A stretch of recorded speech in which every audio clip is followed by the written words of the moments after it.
Natural background. ಮರದ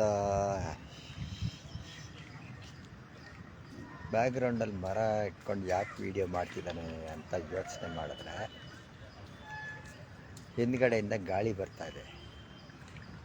ಆ ಗಾಳಿ ಇದು ಏನಂತೀರ ಶಬ್ದ ಈ ಮರ ತಡಿತಾ ಇದೆ. ಹಾಗಾಗಿ ನಂದು ಆಡಿಯೋ ನಿಮಗಿನ್ನ ಕ್ಲಿಯರಾಗಿ ಕೇಳುತ್ತೆ.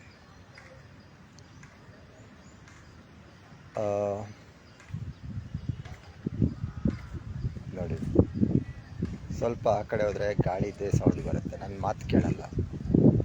ನೋಡಿ, ಈ ಕಡೆ ಬಂದರೆ ಗಾಳಿದೇ ಸೌಂಡು ಜಾಸ್ತಿ ಇರುತ್ತೆ. ಇಲ್ಲಿ ಬಂದರೆ ಗಾಳಿನ ಈ ಮರ ತಡಿತಾ ಇದೆ. ನಂದು ಮಾತು ಡಿಸ್ಟರ್ಬೆನ್ಸ್ ಅಷ್ಟು ಕೇಳಲ್ಲ. ಇದು ಯಾವ ಟೆಕ್ನಿಕ್ಕು ಅಂತ ಇದು ಮಾಡಬೇಡಿ. ಔಟ್ಡೋರಲ್ಲಿ ವೀಡಿಯೋ ಮಾಡ್ಬೇಕಾದ್ರೆ ಸ್ವಲ್ಪ ಈ ಥರ ಎಲ್ಲ ಯೋಚನೆ ಮಾಡಬೇಕಾಗತ್ತೆ. ಸೊ ನಮಗೆ ಏನು ಅಡೆತಡೆಗಳಿದೆ ಅದನ್ನು ಹೇಗೆ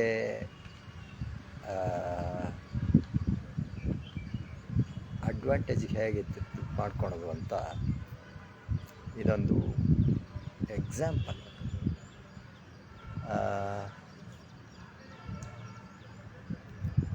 ಒಂದು ಸಣ್ಣ ಒಂದು ವಿಚಾರ ಹೇಳ್ತೀನಿ. ಈಗ ಏನೋ ಆರ್ಚರಿ, ಬಿಲ್ಲು ಬಾಣ ಹೊಡೆಯೋದು, ಅದನ್ನು ಟಾರ್ಗೆಟ್ಟು ಒಂದು 20 ಮೀಟ್ರ್ ದೂರ ಇರುತ್ತೆ. ನೀವು ಒಂದು ಕಣ್ಣು ಮುಚ್ಕೊಂಡು ಗುರಿ ಇಡ್ತೀರ, ಎಲ್ಲ ಇದು ಮಾಡ್ತೀರ. ಟಾರ್ಗೆಟ್ ಎಷ್ಟು ದೂರ ಇದೆ, ನೀವು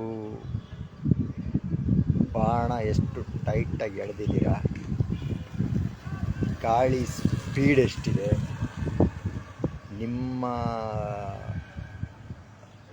ಮನಸ್ಸು ಎಷ್ಟು ಸ್ಥಿರವಾಗಿದೆ, ಕೈ ಹಂದಾಡ್ತಾ ಇಲ್ವಾ, ಅದೆಲ್ಲದೂ ಗಮನ ಕೊಡಬೇಕಾಗತ್ತೆ. ಅದೆಲ್ಲ ಆಗಿ ನೀವು ಕರೆಕ್ಟಾಗಿ ಬಾಣ ಎಳೆದು ಬಿಟ್ಟರೂ ಅದು ಹೋಗಿ 10 ಪಾಯಿಂಟರ್ಗೆ ಹೊಡೆಯುತ್ತೆ ಅನ್ನೋದು ಗ್ಯಾರಂಟಿ ಇಲ್ಲ. ಸೊ ಎಲ್ಲ ವಿಚಾರಗಳನ್ನು ಗಮನಕ್ಕೆ ತೊಗೊಂಡಿದ್ದೀವಿ. ನಮಗೆ ಅಂದ್ಕೊಂಡಿದ್ದ ರಿಸಲ್ಟೇ ಬರಬೇಕು ಅಂದರೆ ಕೆಲವು ಸಲ ಬರಲ್ಲ. ಯಾಕಂದರೆ ನಮ್ಮ ಕಂಟ್ರೋಲಲ್ಲಿ ಎಷ್ಟು ವಿಚಾರಗಳಿದೆಯೋ ಅಷ್ಟು ಇಲ್ಲ, ಅದಕ್ಕಿಂತ ಜಾಸ್ತಿ ವಿಚಾರಗಳು ನಮ್ಮ ಕಂಟ್ರೋಲಲ್ಲಿ ಇರಲ್ಲ. ಸೊ ಟಾರ್ಗೆಟ್ 20 ಮೀಟ್ರ್ ದೂರ ಇದೆ, ನೀವು ಬಾಣ ಕರೆಕ್ಟಾಗಿ ಎಳೆದಿದ್ದೀರ, ಗಾಳಿ ಸ್ಪೀಡು ಎಲ್ಲ ನೋಡಿದ್ದೀರ, ಬಾಣ ಬಿಟ್ಟಿದ್ದೀರ.